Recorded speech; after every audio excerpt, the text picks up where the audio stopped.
Apa khabar Malaysia ini dibawakan khas oleh Old Town White Coffee. Segarkan pagi anda dengan secawan kopi. #Kopi dulu, makan dulu.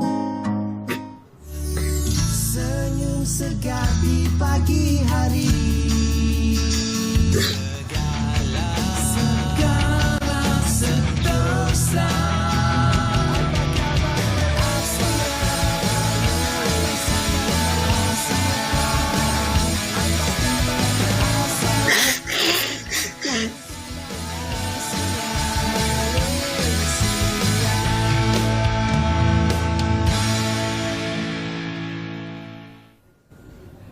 Baik, Assalamualaikum warahmatullahi wabarakatuh. Selamat pagi, apa khabar Malaysia? Anda bersama saya Izzu Yusof dalam edisi 20 Disember 2022 dalam Apa Khabar Malaysia di Bernama TV. Dan pada minggu ini kita dikejutkan dengan pelbagai berita bermula daripada 16 Disember 2022 di mana satu kejadian ataupun bencana tragedi tanah runtuh telah berlaku di Batang Kali, dan dalam pada masa sama juga kita dikejutkan dengan beberapa berita yang agak tidak menyenangkan di mana negeri-negeri jiran kita iaitu di Pahang, Johor, Terengganu dan juga Kelantan mengalami banjir yang agak dahsyat pada tahun ini, dan kita sama-sama mendoakan agar mereka sekeluarga terus kekal berada dalam keadaan selamat, sejahtera, dan mereka yang terkorban kami ucapkan salam takziah kepada keluarga mangsa, juga kepada mangsa ahli keluarga yang mana kejadian tanah runtuh telah meragut lebih kurang dalam 21 nyawa. 9 lagi baki mangsa masih belum ditemui daripada hari semalam sehingga ke hari ini,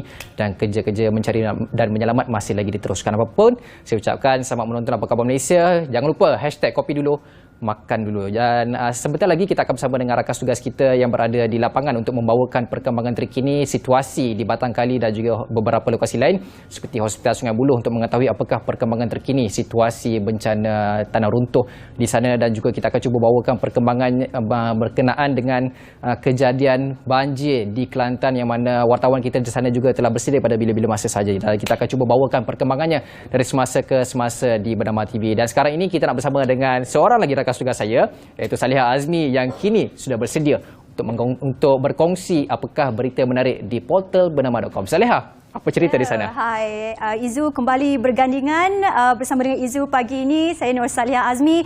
Anda akan selepas ini bersama dengan saya untuk ikuti perkembangan portal bernama.com. Dan untuk anda semua, pagi ini perkembangan kita yang ingin kita kongsikan berkenaan tentang kisah banjir dan juga konsert Ilham, dan berkenaan tentang pencarian search and rescue di kejadian tanah runtuh Batang Kali. Dan mungkin pertamanya untuk kita mulakan sesi perkembangan ini, kita akan mulakan dengan kisah banjir yang berlaku di Besut, dan ini adalah melibatkan di Terengganu, di mana di kawasan Besut banjir berlaku menyebabkan kawasan itu lumpuh daripada sebarang komunikasi di jalan-jalan yang luar, dan ianya juga menyebabkan terputus hubungan di kawasan tersebut. Di antara informasi yang lain boleh kami kongsikan bersama dengan anda, keadaan banjir yang semakin buruk ini juga menyebabkan beberapa family ataupun keluarga yang terlibat telah dipindahkan ke pusat PPS sementara, dan kita harapkan supaya kepada keluarga yang terlibat untuk banjir ini supaya tabah, dan sentiasa kita harapkan juga keadaan banjir ini akan surut supaya keluarga-keluarga dan mangsa yang terlibat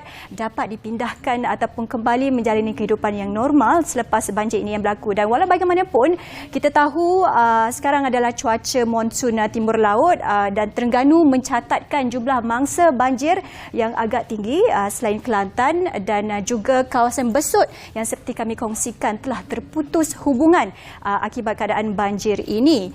Dan seterusnya juga, selain semua akses ditutup, semua jumlah mangsa banjir di Besut sekali lagi merekodkan antara tertinggi, dan dipindahkan ke PPS. Jumlah yang direkodkan adalah 5,492 orang. Ya, dan terdahulu ini juga mendapat bantuan beberapa agensi lain untuk memindahkan bangsa ke pusat pemindahan sementara. Dan seterusnya ingin kita kongsikan bersama dengan anda sesuatu yang cukup menarik berkenaan tentang konsert Ilham 2022. Ini sesuatu yang tidak sabar ataupun pagi tadi saya baca dan terlihat di media dan juga portal bernama.com berkenaan tentang konsert Ilham 2022. Tahniah kita ucapkan kepada pengerusi OKU Central dan juga pengerusi bernama kita sendiri iaitu Datuk Senator Ras Adi Barazi kerana telah menyediakan satu platform yang cukup baik untuk OKU dalam menjalani konsert ini, konsert Ilham 2022. Dan untuk pengetahuan anda, konsert yang begitu berjaya ini telah diadakan di Petaling Jaya Performing Arts Centre dan katanya dan juga tambahan lagi ianya melibatkan golongan orang kurang upaya lain untuk melakukan persembahan dan katanya mereka juga melakukan latihan secara online semata-mata untuk menjayakan konsert Ilham 2022. Jadi bagi saya sekali lagi dan seluruh kru produksi Apa Khabar Malaysia, kita nak ucapkan tahniah di atas penganjuran konsert Ilham 2022 yang cukup baik ini kepada pengerusi kita bernama Senator Datuk Ras Adi Barazi dan juga sebagai pengerusi OKU. Okey, itu yang berlaku semalam di Petaling Jaya Art Performing Centre. Okey, seterusnya kita nak kongsikan satu lagi berita berkenaan tentang kejadian tanah runtuh yang berlaku di Batang Kali. Okey, baiklah. Semenjak semalam disebabkan cuaca yang kurang mengizinkan operasi search and rescue terpaksa dihentikan sementara untuk seluruh yang terlibat dalam melakukan kerja-kerja penyelamatan ini kerana cuaca yang kurang mengizinkan. Jadi kabarnya ianya akan disambung pagi ini pada pukul 8.30 pagi dan diharapkan operasi search and rescue ini berjalan dengan lancar. Dan untuk sedia maklum kepada anda semua dan juga penonton Apa Khabar Malaysia, kita tahu kejadian tanah runtuh ini adalah satu kejadian yang bagi saya cukup terkesan dan masih lagi sebenarnya shocking news kepada seluruh rakyat Malaysia di mana 9 lagi mangsa yang tertimbus masih lagi tidak ditemui. Jadi seluruh ucapan takziah dan juga semoga kepada semua yang terlibat, mangsa yang terlibat ini menghadapi semua ini dengan tabah dan sebagai seluruh rakyat Malaysia supaya kita sentiasa beringat dalam musim-musim hujan dan keadaan yang suka diramalkan ini sentiasa bersedia untuk cuaca-cuaca yang tertentu. Baiklah, seterusnya untuk bercakap tentang cuaca, kita akan saksikan ramalan cuaca ataupun berkongsi dengan anda ramalan cuaca untuk anda semua. Silakan.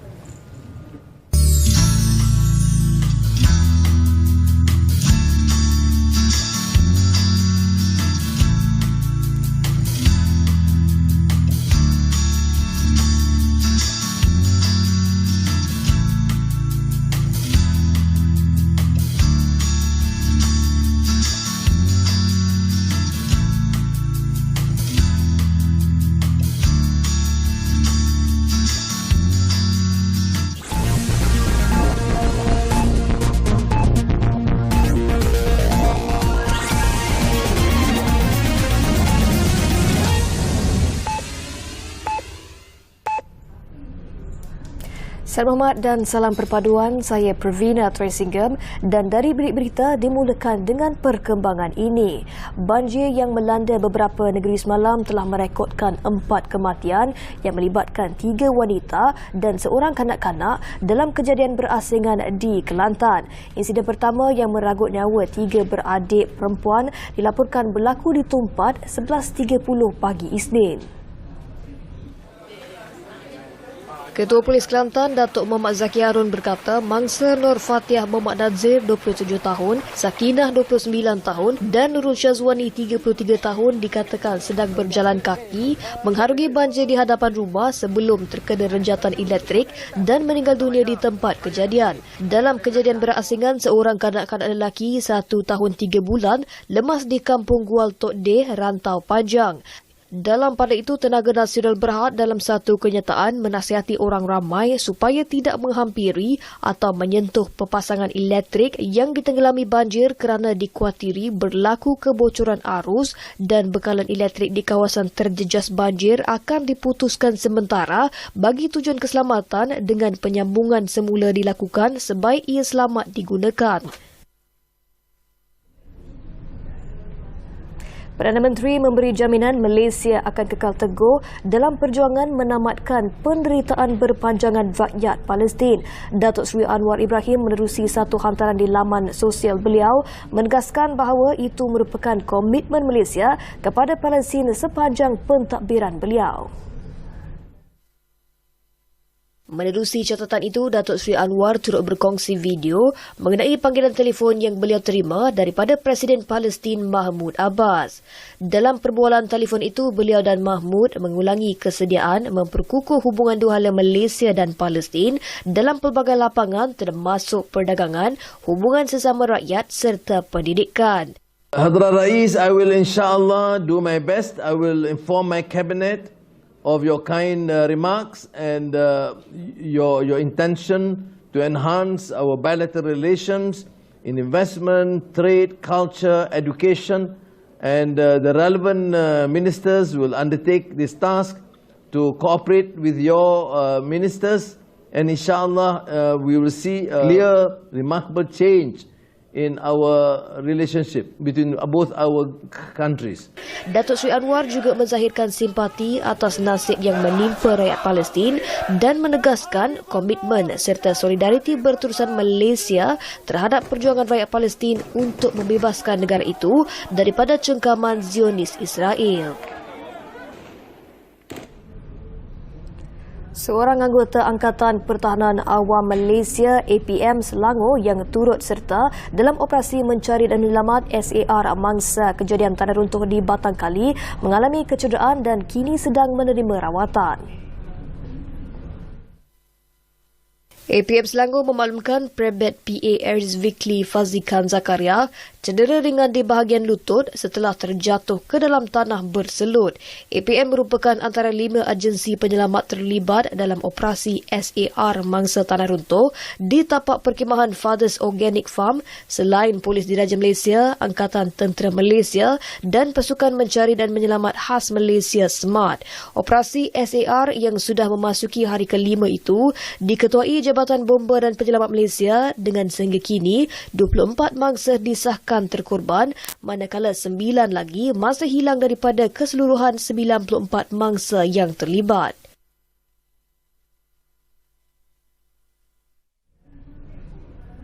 Menteri Pembangunan Kerajaan Tempatan Ngako Min semalam memberi pengumatan terakhir kepada mangsa yang maut dalam tragedi tanah runtuh di Fathers Organic Farm Batangkali. Beliau juga turut meluangkan masa untuk melawat ahli keluarga mangsa tragedi tersebut.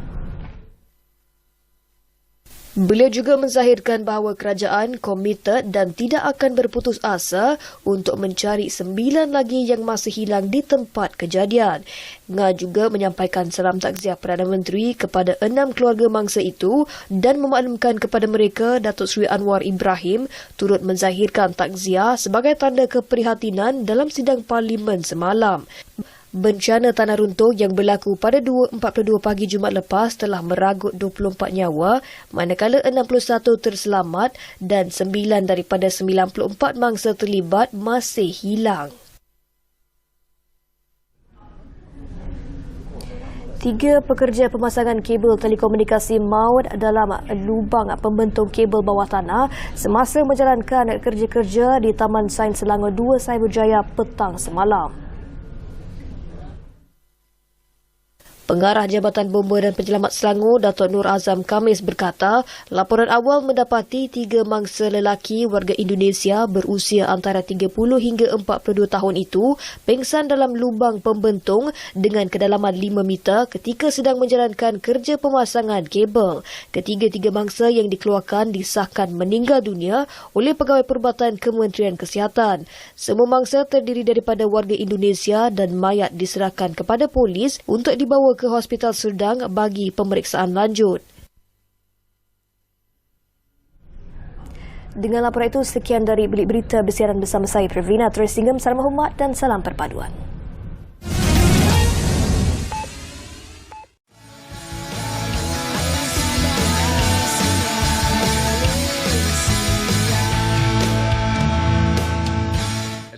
Tuan Yang Ketua, mengikut Peraturan Mesyuarat 12.1, saya mohon mencadangkan bahawa mesyuarat pada hari ini tidak akan ditangguhkan sehingga selesai usul undi percaya terhadap kepimpinan Yang Amat Berhormat Datuk Seri Anwar Ibrahim, Ahli Parlimen Tambun sebagai Perdana Menteri, dan usul di bawah Peraturan Mesyuarat 14.2 diputuskan, dan selepas itu Majlis Mesyuarat akan ditangguhkan sehingga jam 10 pagi pada hari Selasa 20 Disember 2022. Ada yang menyokong?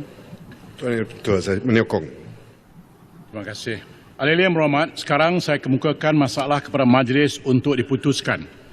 Masalahnya ialah usul seperti yang dikemukakan tadi naklah disetujukan. Ahli-ahli yang bersetuju kata bersetuju, yang tidak kata tidak. Lebih suara bersetuju, usul disetujukan.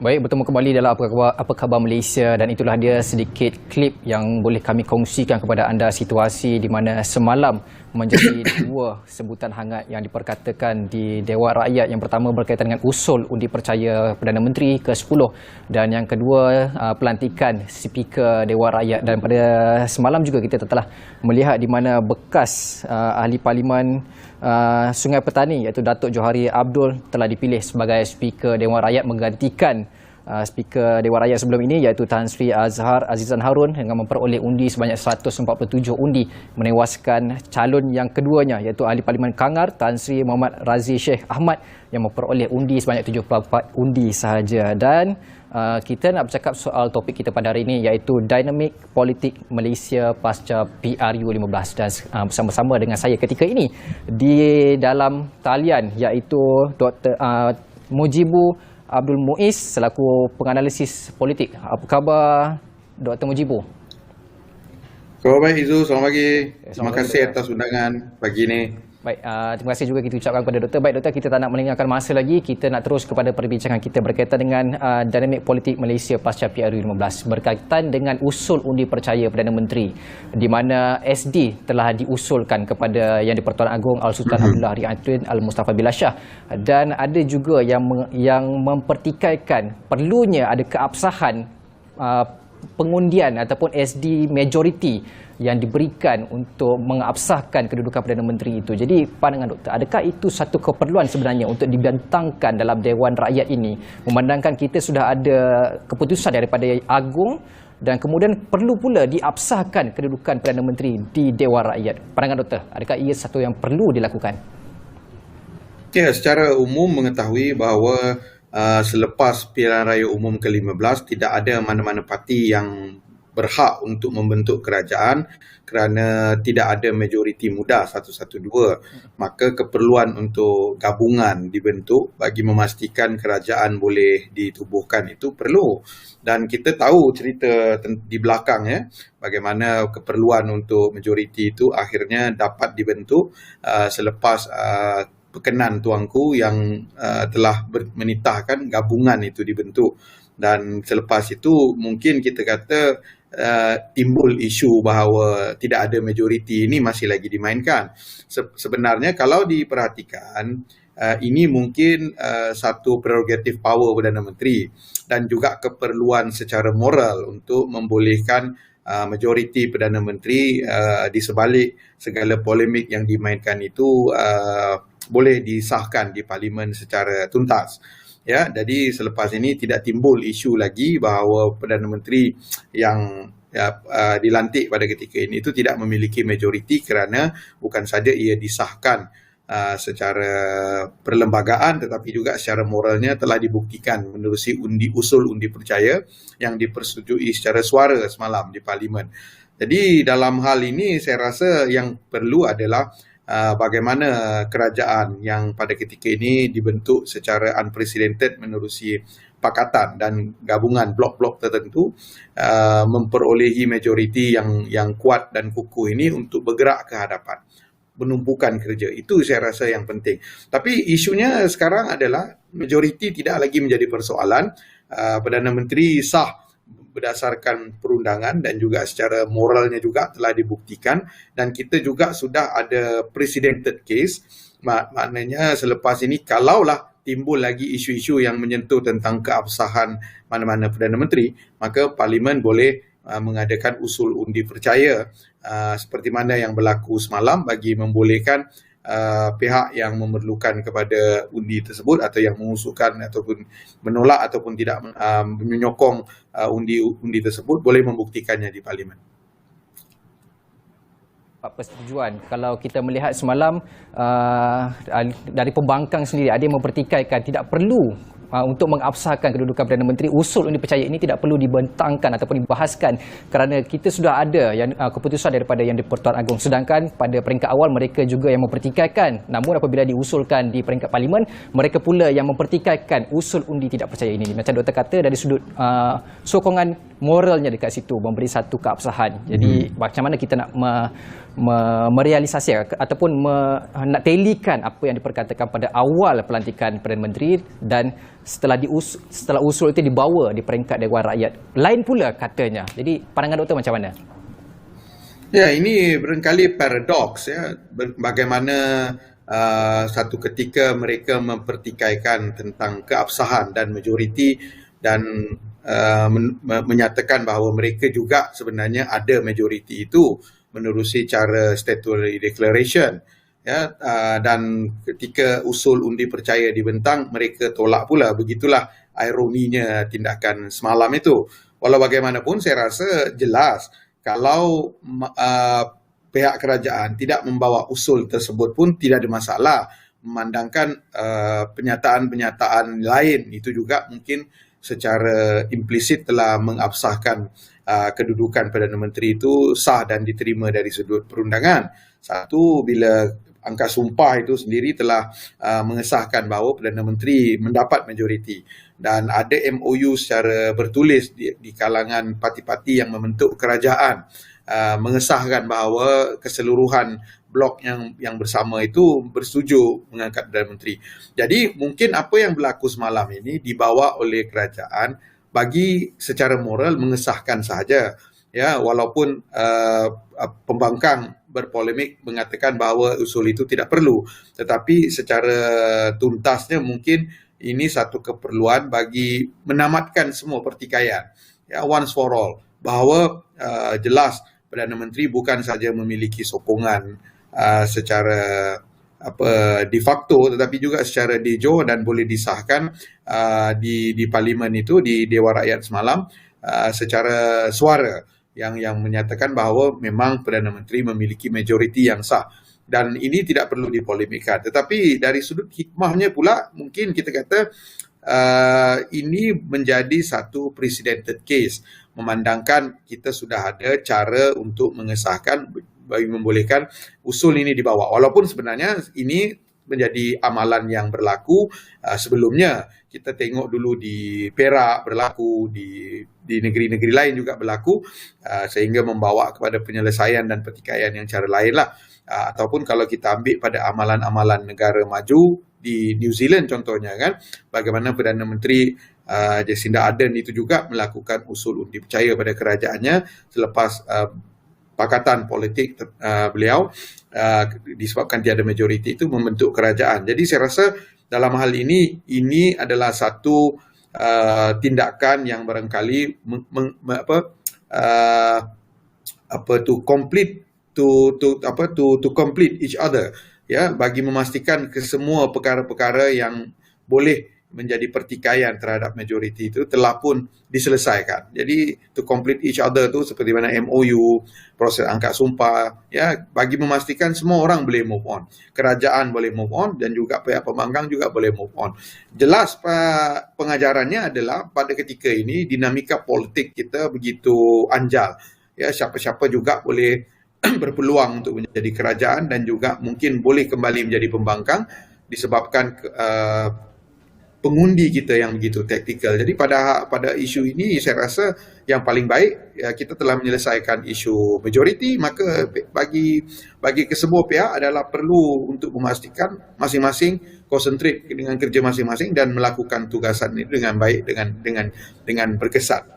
Baik doktor, melihat kepada dinamik politik di negara kita, kita dapat lihat berlakunya perubahan bermula daripada 2018, kemudian berlaku pertukaran kerajaan dan sebagainya sehinggalah ke PRU15 yang berlangsung pada 2022. Pada bulan ini juga berlaku beberapa insiden dan juga tragedi seperti mana yang berlaku pada minggu lepas pada 16 Disember, berlakunya tanah runtuh di Batang Kali. Kita dapat lihat beberapa pemimpin-pemimpin tertinggi negara turun padang, dan pada masa sama juga kita lihat negara dilanda dengan bencana banjir yang cukup menyayat hati pada tahun ini yang berlaku di luar jangka bermula pada Disember 2022. Melihat kepada bulan ini juga, sebab kita tahu bulan 12 monsun timur laut dengan kejadian-kejadian bencananya lagi, ditambah pula dengan adanya Piala Dunia yang berlangsung di Qatar, dan itu melihat kepada satu persepsi di mana dalam keadaan rakyat melanda musibah di negara-negara pantai timur, khususnya di Kelantan, Terengganu dan sebagainya, ada setengah pemimpin yang tidak turun padang, dan rakyat sebenarnya memahati adakah ini pemimpin kualitinya itu dipilih oleh rakyat untuk membantu,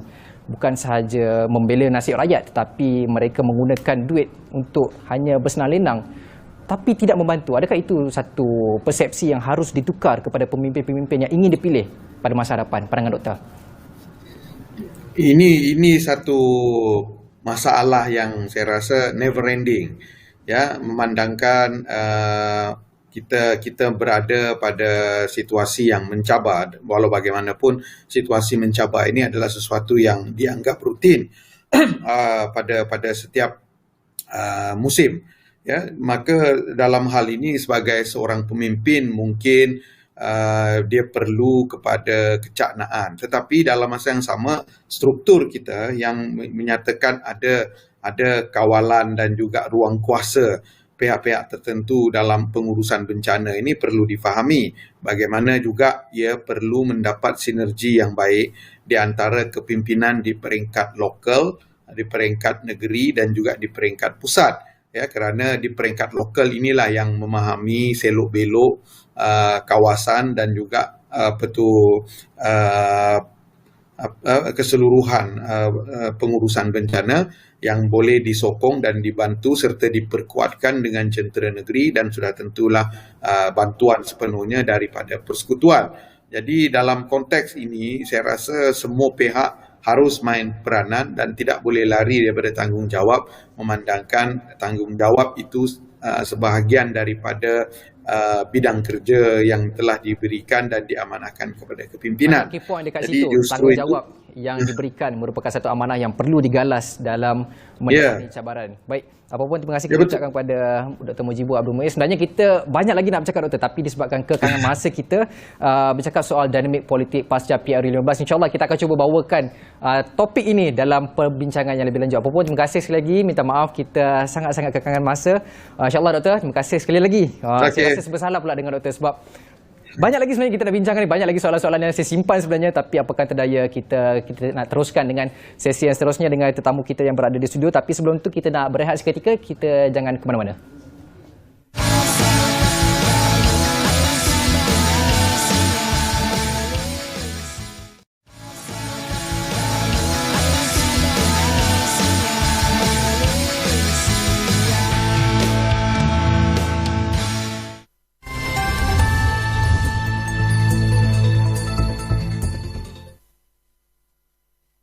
Baiklah, kita teruskan perkongsian dari wilayah Persekutuan Labuan. 3 gua yang sebahagiannya diselaputi pasir telah ditemui di hutan belantara Pancur Hitam di Labuan.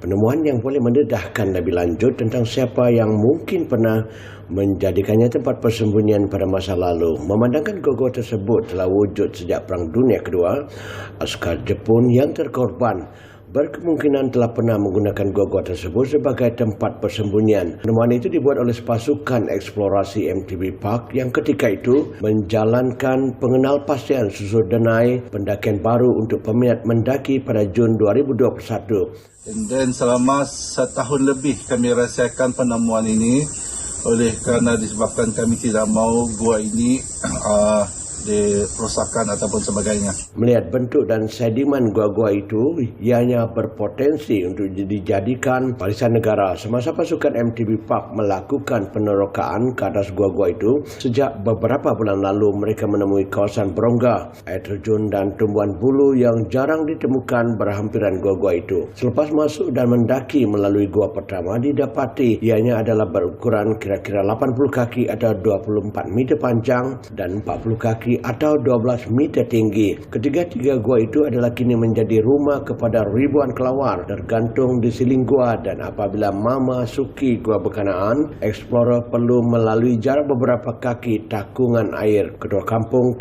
Pohon Batu Hiryadi Omar berkata penemuan 3 gua itu akan dimaklumkan kepada pihak berkuasa tempatan Perbadanan Labuan. Beliau berkata Perbadanan Labuan akan memaklumkan kepada Jawatan Kuasa Geopark Kebangsaan untuk membuat kajian kajian ke atas gua-gua berkenaan mengenai kemungkinan mengiktiraf gua itu sebagai satu lagi tapak geopark kebangsaan di Labuan. Eksplorasi ketiga-tiga gua yang kita temui telah selesai dan berjaya dilalui. Laluan sepanjang 1.5 km dan mengambil masa dalam 1 jam 20 minit untuk menghubungkan ketiga-tiga gua. Haryadi juga bertuju dengan pasukan MTB Park bahawa kawasan itu boleh dibangunkan menjadi satu lagi destinasi sukan ekstrim dan destinasi pelancongan menarik. Haryadi berkata usaha perlu dilakukan untuk menjadikan hutan purba Pancur Hitam sebagai tapak menarik untuk tujuan pelancongan dan penyelidikan. Labuan telah diiktiraf sebagai geopark kebangsaan baru pada Disember 2021 meliputi kawasan seluas 402 km persegi, memaparkan evolusi batuan sedimen dan landskap yang membentuk Pulau Labuan serta tapak biologi. Kembali bersama kami di Apa Khabar Malaysia dan seperti tadi yang saya kongsikan bersama dengan anda, kita semua masih lagi di awal pagi Jumaat yang lepas terkejut dengan kisah tanah runtuh di Batang Kali Jalan Keting Highland dan pagi ini pastinya kita membawakan orang yang lebih arif untuk berbicara berkenaan tentang kesan tanah runtuh Batang Kali dan dengan itu kita ingin mengucapkan selamat datang kepada TSGSSR Dr. Rabiatul Abu Bakar, pensyarah kanan Kolej Pengajian Alam Bina, Pusat Pengajian dan juga Sains Ukur Geomatik UiTM. Jadi selamat datang dan selamat pagi kita ucapkan. Terima kasih banyak. Doktor, apa pagi ni? Salihah dan juga Izu. Ya. Baik doktor, untuk permulaannya untuk kita berbicara berkenaan tentang kejadian tanah runtuh Batang Kali Keting Highland ni, saya ingin melihat dari segi geologinya berkaitan dengan cerun dan juga tapak kemah yang wujud di kawasan tersebut. Dan kita tahu tanah runtuh itu berlaku sejauh 70 meter dan tinggi cerun itu 30 meter. Dan bagaimana dalam satu orang kata apa lokasi ini terlalu dekat dengan jalan raya tapak perkemahan itu dan cerun itu mengalami kegagalan. Jadi bagaimana ini boleh terjadi doktor? Okey, jadi sebenarnya dari laporan awal hasil siasatan daripada pihak JMG, mereka dapati bahawa keseluruhan cerun adalah cerun buatan ya. Di mana bahagian atas jalan adalah cerun potongan, manakala dari platform jalan ke bawah merupakan cerun tambakan. So kegagalannya berlaku di situ. So selain daripada itu juga mereka dapati pihak JMG dapati bahawa aliran anak sungai dari sisi cerun dan aliran yang lebih kecil bermula di bahagian tengah jasad cerun. Ketika pembinaan tu ada aliran sungai yang asal yang telah tertimbus, namun aliran tu berterusan juga tapi dia detour kepada pertengahan badan cerun. Menurut mereka juga tapak itu dari segi geologinya, ini saya daripada laporan hasil dapatan mereka adalah granitic dan juga formation trolak. So ni salah satu daripadanya adalah sangat slippery lah. Okay.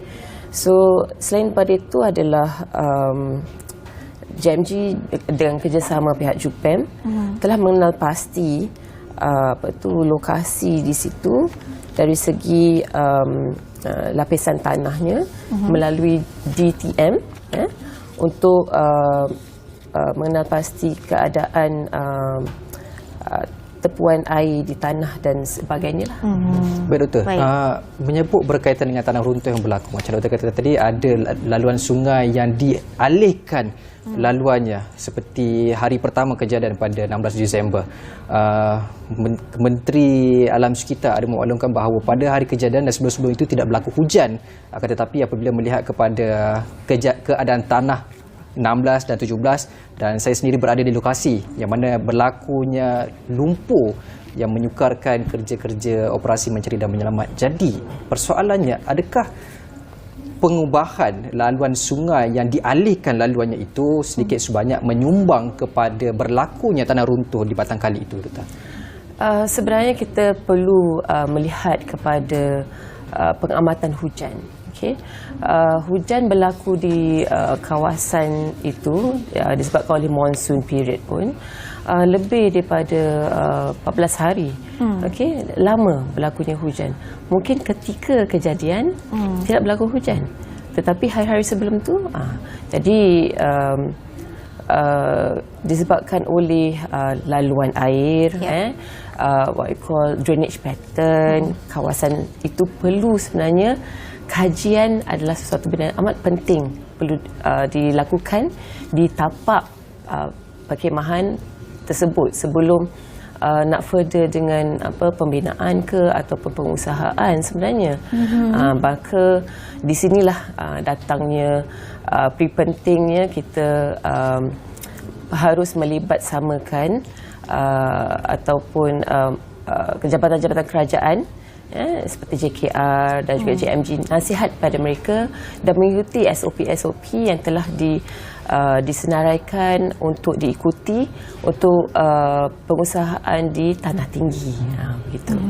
Kita tahu setiap tanah fungsinya berbeza-beza. Tanah untuk pertanian lain, tanah untuk pembangunan lain, tanah gembut lain dia punya strukturnya. Jadi sekiranya seseorang itu mendapatkan lesen pertanian, contohnya dalam kes kita ni sekarang ni, akan tetapi dibangunkan bangunan di situ seperti campsite, glamping dan sebagainya. Adakah itu membantu mengganggu struktur tanah itu, kerana kita tahu dalam cerun di bukit itu sangat tidak sesuai untuk dilakukan pembangunan, akan tetapi mendapatkan lesen untuk pertanian, akan tetapi dibangunkan pembangunan di situ. Jadi apakah struktur tanahnya sebenarnya sesuai untuk pertanian, begitu ciri-cirinya, untuk pembangunan begitu ciri-cirinya, sepatutnya perlu diketahui oleh orang ramai.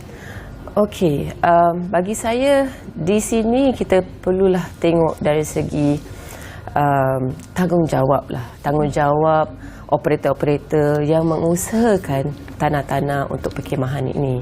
Masih pada awalnya dikatakan untuk agriculture, untuk pertanian. Namun saban tahun selepas itu mereka develop untuk perkhemahan. Tapi yang kita tengok juga, kita tidak maulah menghalang ekotourism yang sangat baik untuk kawasan tanah tinggi di Malaysia ni lah, kan? Namun tetap berbalik kepada tanggungjawab, mereka harus melihat kepada disaster risk reduction ataupun pengurangan risiko kawasan tanah tinggi. Dan pembinaan serta pengusahaan pada tanah tinggi haruslah berdasarkan kepada garis panduan guideline yang telah dikeluarkan oleh JPPD, oleh agensi-agensi kerajaan, kerana dah ada pun garis panduan tertentu untuk pertanian mahupun untuk pembinaan pembangunan di kawasan tanah tinggi. Okey, Doktor boleh kongsikan sedikit ciri-ciri ataupun kriteria bagi tanah untuk pertanian, begitu ciri-cirinya, untuk pertanian, untuk pembangunan, begitu ciri-cirinya. Okey, sebenarnya ini boleh dirujuk pasal kalau untuk pertanian kita boleh rujuk kepada Jabatan Agriculture. Okey, dia memang ada SOP yang tertentulah. Tapi seperti kita tahu, kalau misal kata kawasan untuk pertanian, ianya tidaklah sekritikal kalau dibandingkan dengan kawasan untuk pembangunan di tanah tinggi.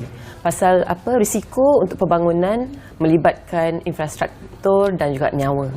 Okey, jadi what you call tahap kerentanan atau tahap exposure untuk pembangunan, kita kena includekan ataupun kita kena lihat sama dari segi keselamatan, keselamatan untuk orang yang akan datang, dan juga dari segi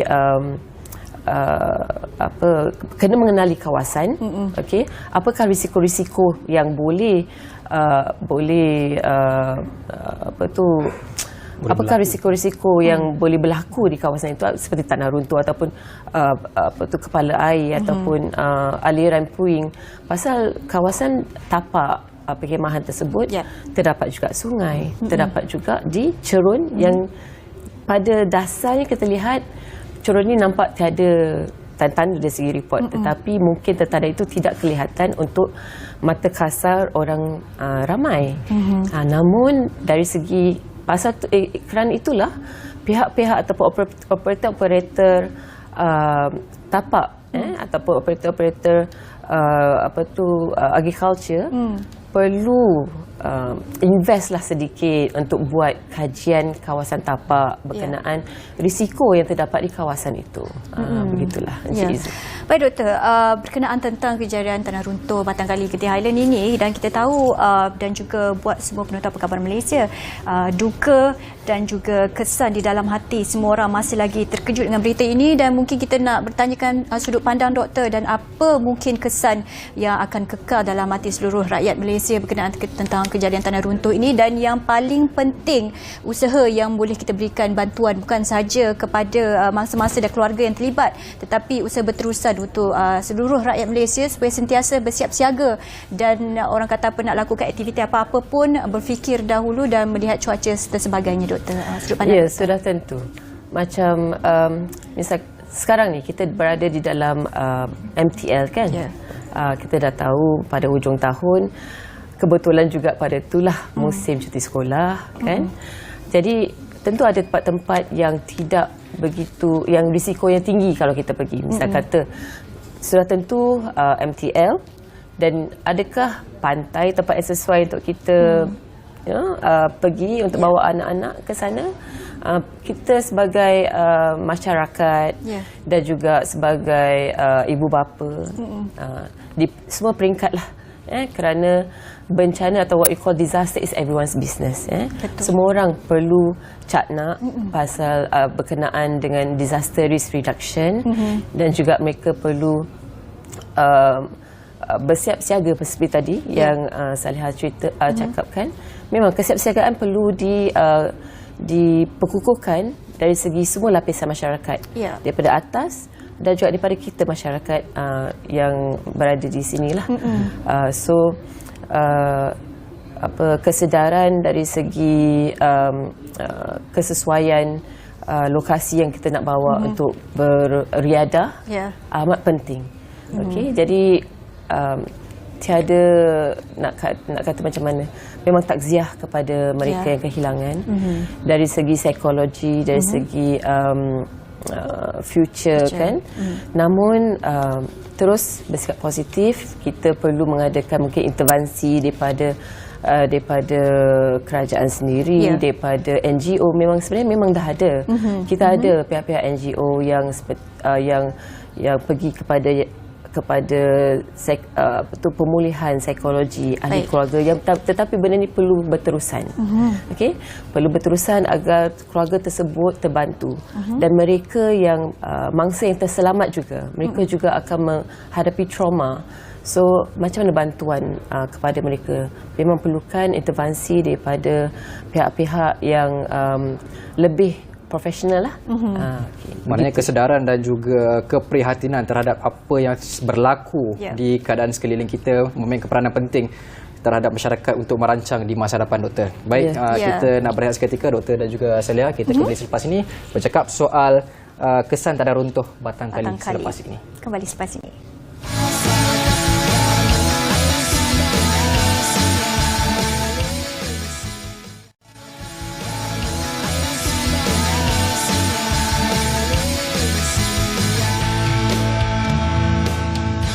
Kembali bersama kami di Apa Khabar Malaysia, dan kita berdiskusi berkenaan tentang kesan tragedi tanah runtuh di Batanghali, dan nak sambung perbincangan bersama dengan Dr. Rabiatul, dan saya nak berkisar tentang satu situasi di mana, Doktor, contohnya kalau pemilik operator ini mempunyai tanah persendirian ataupun kita panggil private property, ini kita kira pastinya tanggungjawab mereka untuk adakah mungkin memanggil PBT ataupun JKR ataupun pihak-pihak yang berkaitan untuk mengakses tanah mereka ini sebelum mereka buka, sebagai contohnya tapak perkhemahan ataupun inap desa dan sebagainya. Jadi sudut pandang Doktor bagaimana?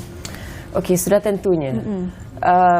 Seperti patah balik macam tadi, tanggungjawab mereka apabila mereka nak memanggil orang lain untuk datang menghuni di situ kan, sebagai satu usaha ekorimba ataupun ekotourism. Jadi mereka perlulah mendapatkan maklumat awal, kajian kawasan daripada agensi-agensi yang berkenaan, ataupun mungkin ada syarikat swasta yang boleh memberikan mereka kajian awal tapak, berkenaan risikonya, dan berkenaan aliran air di situ, dan berkenaan dengan tahap kecurunan. Benda tu memang mereka kena ambil into consideration lah.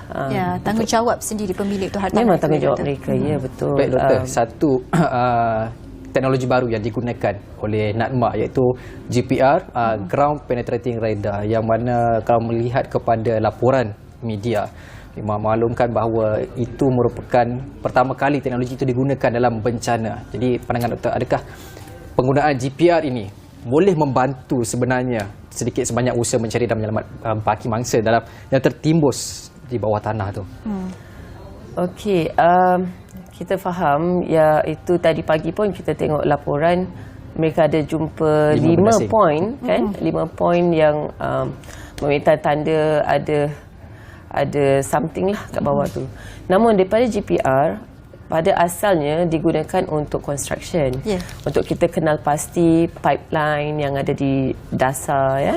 Jadi bila kita nak buat construction, nak buat excavation, tak terlanggar dan tak terpecah kan pipeline yang dah sedia ada, mesti pipeline gas ataupun pipeline air sebagainya lah.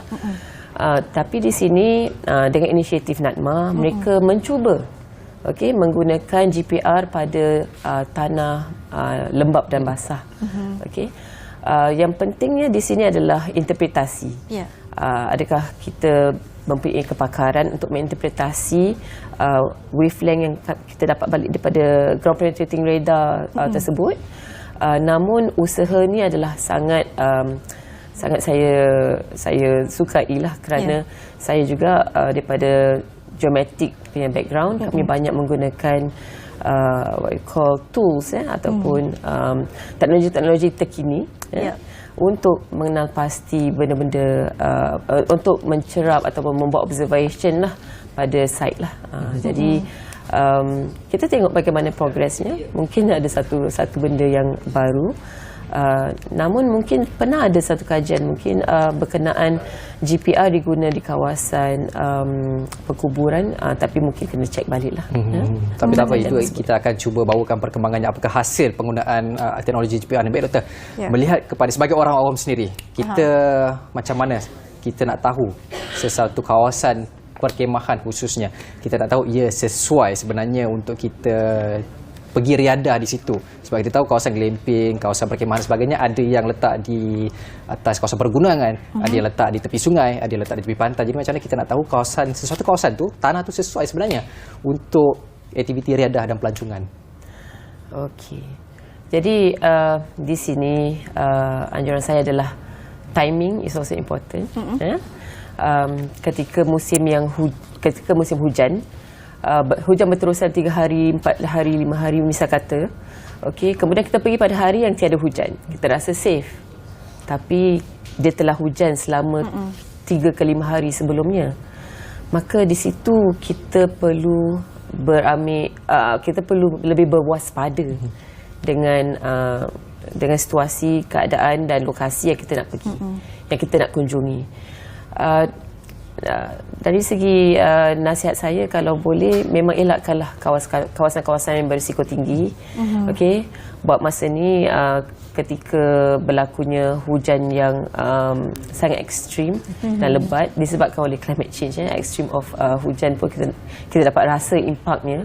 Sebab saban tahun bertambah lagi, bencana pun bertambah lipat gandanya, iaitu telah pun dijangka daripada kajian-kajian lepas berkenaan benda ni. So begitulah daripada anjuran saya. Itu bermaksud bahawa di bulan lain yang tidak berlaku monsun timur laut yang cuacanya lembap, semua kawasan sesuai sebenarnya untuk kawasan pelancongan atau macam mana? Tetap kena berhati-hati. Seperti kita tahu, pihak JMG telah pun menyinarakan 13 ciri-ciri berlakunya tanah runtuh.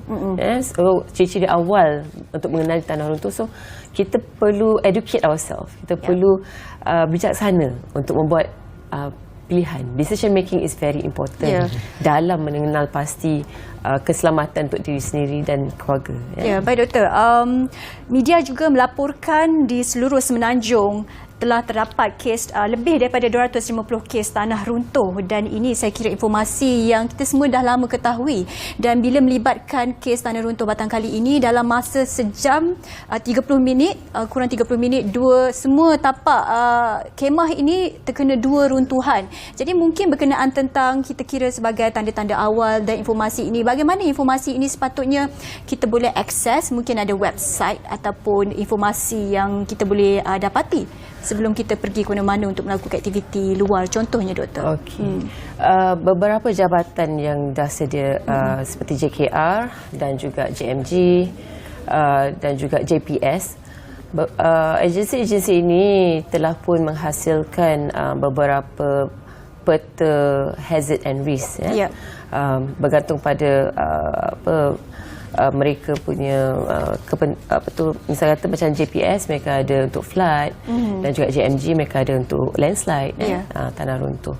Jadi kita perlu sentiasa dan berkala update ataupun updatekan diri kita dengan informasi yang mereka kongsikan di laman-laman social media, Instagram mereka, dan juga di website. Even Met Malaysia dia sentiasa memberikan informasi terkini berkenaan cuaca, hujan, monsun yang berlaku. Seperti yang kita tengok sekarang ni 4.5 meters untuk what we call sea level kawasan Pantai Timur. Selain daripada kita cakap tentang landslide, iaitu kalau ikutkan daripada JMG, yang terkini landslide terdapat 7,305 sebenarnya landslide. Jadi doktor, kita bercakap tentang ini pastinya juga berbalik kepada tanggungjawab diri kita sendiri, ialah untuk kita akses informasi itu berkenaan tentang seperti doktor katakan tadi, hotspot, lokasi-lokasi yang terbabit dan sebagainya. Izu? Betul. Sebenarnya doktor, kita nak cakap banyak lagi berkaitan dengan kesan tanah runtuh, bukan saja di Batang Kali tapi juga di seluruh negara Malaysia. Tapi apakah terdaya?